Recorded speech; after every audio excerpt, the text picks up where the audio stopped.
Tak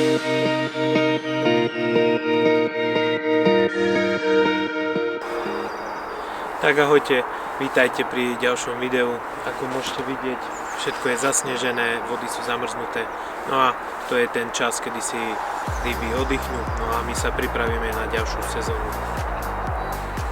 Tak ako som spomínal v úvode videa, že sa rybári pripravujú na ďalšiu sezónu, tak to je aj môj prípad. No a ja som si na najbližšiu sezónu zabezpečil kreslo Preston Ignition Combo, keďže v uplynulej sezóne ma Method Feeder a feeder tak troška viac chytil a chcel by som sa tomu naďalej venovať, tak som sa rozhodoval, aké kreslo si kúpim. Nechcel som nejako moc investovať do nejakých profesionálnych kresiel, ale chcel som skôr zvoliť po nejakej alternatíve, ktorá by bola jednak dobre spracovaná, obsahovala by všetko, čo na ten Method Feeder potrebujem, no a aby aj tá cenovka bola taká priateľná. No a preto som siahol po tomto kresle.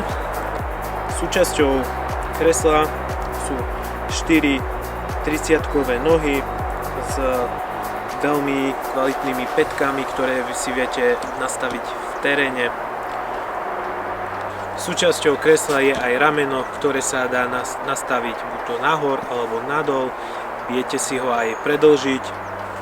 Ďalej máte predný držiak prutu, zadný držiak prutu, no a dostatočne veľký stolík na odloženie všetkého vašeho potrebného materiálu, či už nejakého krmiva alebo nejakých tých nástrah. Má nastaviteľný prepravný popruh, čo je veľká výhoda, keď idete niekde po nejakom teréne alebo napríklad chcete sa čo najkompaktnejšie zbaliť, aby ste sa nemuseli na viackrát otáčať. Sami to určite poznáte, keď ste chodili na feeder a používali ste kreslo, ktoré ste museli proste nosiť v rukách a viac vám toho zo sebou nevošlo. Takže toto je za mňa veľké plus, že kreslo je ľahučké, dá sa veľmi ľahko prepravovať. Hmotnosť kresla je 4,5 kg, čo je veľmi málo, ale to nevadí. Kvalita je za mňa určite veľmi dobrá, na to, že akú má váhu, je spracované super. Na prednej a zadnej strane je krásne našité logo Preston, pogumované. No a ešte z prednej strany, kde máte opierku chrbtice a ramien, tak máte vyšité krásne logo Ignition. Takže ako ste mohli vidieť, za mňa je to kreslo veľmi dobre spracované, na tie moje vychádzky úplne postačuje.